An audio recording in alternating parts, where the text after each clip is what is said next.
এয়া গাহৰি বনোৱাৰ আগতে আমি প্ৰিপাৰেচন কৰিছোঁ এয়া গোটেই ৰেডি হৈছোঁ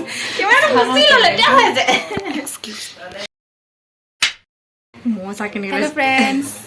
এয়া আজি আমি পাকঘৰত কি কৈছোঁ তিনিজনী বাই ভনী মিলি আৰু এই চব্জি বনাব লৈছোঁ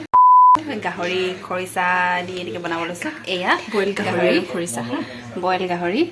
এয়া খৰিচা এতিয়া আমি বনাবলৈ ষ্টাৰ্ট কৰিম আৰু এয়া গাহৰি আমি প্ৰথমে বইল কৰি ল'লোঁ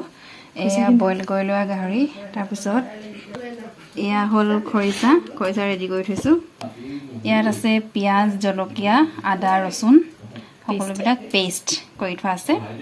এয়া গাহৰি লৈছোঁ আমি কেৰাহীত দিম এতিয়া চাই থাকক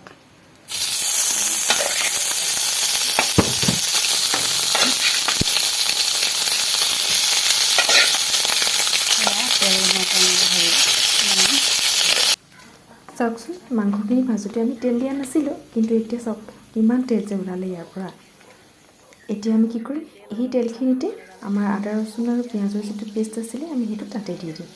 আৰু অকণমান দেৰি ভাজি লৈ তাতে আমি কি কৰিম হালধি দি ধুনীয়াকৈ তাক আৰু অলপমান ভালকৈ ভাজি ল'ম এনেদৰে ভালদৰে ভাজি লোৱাৰ পিছত তাতে কি কৰিব আলু কেইপিচমান দি দিব আপোনালোকৰ ইচ্ছা যদি দিয়ে দিব পাৰে নহ'লে নাই তাৰপিছত তাতে গাহৰি কেইপিচো দি দিব আৰু ভালদৰে ভাজি ল'ব অলপ সময়ৰ পাছত খৰিচাখিনিও দি দিব পাৰে তাৰপিছত আপোনালোকে কি কৰিব আন্দাজ অনুসৰি নিমখ দি দিব আৰু অকণমান পানী দি তাক ভালদৰে উতলিবলৈ এৰি দিব যোনে যোনে গাহৰি মাংস খাই ভাল পায় তেওঁলোকৰ চাগে দেখিয়ে মুখত পানী আহি গৈছে নহয় জানো এয়া চাওক আমাৰ আজিৰ ভাতৰ যিখন থালি সেইখন ৰেডি হৈ গৈছে আপোনালোকেও এনেদৰে এবাৰ বনাই চাবচোন ঘৰতে খাবলৈ কিন্তু বহুত টেষ্টি আছিলে